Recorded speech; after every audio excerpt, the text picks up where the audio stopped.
Hey friends, and welcome to our video on 10 mistakes people make when buying a home. Buying a home can feel like a confusing and overwhelming process, especially if it's your first time. And there are several mistakes that many people make that lead to regret and frustration down the line. But don't worry, we're here to help you avoid those mistakes from the get-go. In this video, we're going to cover 10 common home buying mistakes and give you some tips on how to completely avoid them. All right, number one of the biggest mistakes people make is not getting pre-approved for a mortgage before they start house hunting. This can lead to disappointment when you find your dream home only to discover you can't afford it. Or if you can afford it, but somebody else already has the pre-approval letter, they can submit an offer faster and go under contract to purchase the house before you have your own letter in hand to submit an offer. To avoid this mistake, get pre-approved for a mortgage before you start your house search. House hunting without a pre-approval letter is like going Black Friday shopping with your wallet left in the car. While you run back out to get your wallet, the perfect deal you wanted gets picked up by somebody else. All right, mistake number 2 is not setting a realistic budget for your home purchase. Many people make the mistake of maxing out their budget, leaving little room for unexpected expenses. To avoid this mistake, be sure to factor in closing costs, maintenance, and other expenses when setting up your budget. If the neighborhood is in an HOA, consider the annual or monthly fees. If you buy your dream house, but then you can't afford to go out to eat or to the movies, to repair your car or go on vacation, you're likely going to be unhappy with that decision. Next step, number 3, many people make the mistake of focusing solely on the home itself and not considering the neighborhood. It's important to research the area, including the schools, the crime rate, and access to amenities. Make sure your neighborhood fits your lifestyle and needs. I always tell my buyers to check out 3 websites before they go under contract on any home. And those websites are spotcrime.com, familywatchdog.us, and greatschools.org. This will tell you what you want to know about the area and will answer questions I'm not allowed to as an agent because there's a possibility of being seen as steering a client. Mistake number 4 is not simply working with a real estate agent. A good realtor can help you navigate the home buying process and negotiate a fair price for the home. They can also help you avoid other mistakes on this list. I've known folks that didn't get as much as they could in closing costs. They didn't get a clear title to the property they bought, or they didn't file their exemptions that an agent would have told them about. In the end, the cost of these items wound up costing them way more out of pocket than they should have paid. Next up, number 5 is not considering resale value. Many people make the mistake of just not considering that when they purchase a home. Even if you plan to live in the home for many years, it's important to think about how easily you'll be able to sell the home if you need to in the future.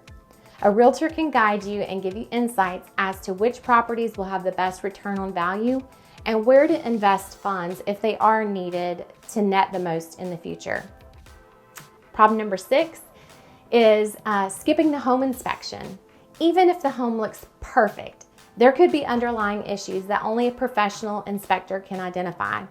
An example of issues an inspector could find that you might not is polybutylene piping, wildlife in the attic, radon in the basement, poorly functioning HVAC system, and termites. And that's just some of them they can find.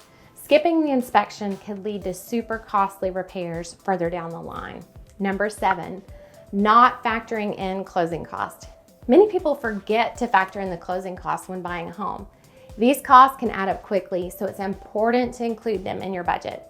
For a buyer, closing costs are usually around 2 to 5% of the cost of the purchase price. So for example, if the home you're buying is $300,000, you can expect to spend anywhere from $6,000 to $15,000 in closing costs. There are some programs that help with first-time home buyer closing costs, so make sure you check with your lender and what's available in your state. Number 8, not getting a home warranty. A home warranty can provide peace of mind and protect you from unexpected repairs and maintenance costs. You can purchase a 1-year home warranty for around $700 and it will cover your major systems like your HVAC and furnace, your appliances, and plumbing leaks within the house.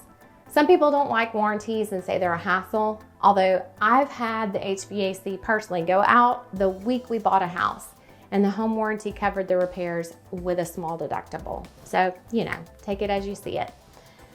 Next one, number 9, is not getting title insurance. Y'all, title insurance is another super important protection that many people overlook. It can help protect you from issues with the title of the home that could arise down the line. The cost is usually around $750 to $1,100, and the attorney adds it to the cost of the purchase at the closing table. Y'all don't want to skip this. I've seen it where a seller wants to sell their house, and for some reason, there was a lien on the property that the previous seller caused. They had to find the closing paperwork with their title insurance policy to clear it up in order to sell that property. If they didn't have the policy, they would have been required to pay that debt in order to sell the house. All right, mistake number 10 is letting emotions drive the decision. Buying a home is a emotional decision, but you also want to stay objective and consider all your options available. Talk over your decisions with a trusted confidant, and when you're working with an agent, they'll write in a due diligence period with a contract so that if you change your mind, you have a way out without losing your earnest money. Thanks for watching, friends. This has been the 10 most common mistakes folks make when buying a home. Let's help you not make them. If you found this video helpful, please give us a thumbs up, like, and subscribe, and let us know how we can help you make the best decision for your situation. Until next time, y'all take care. See ya.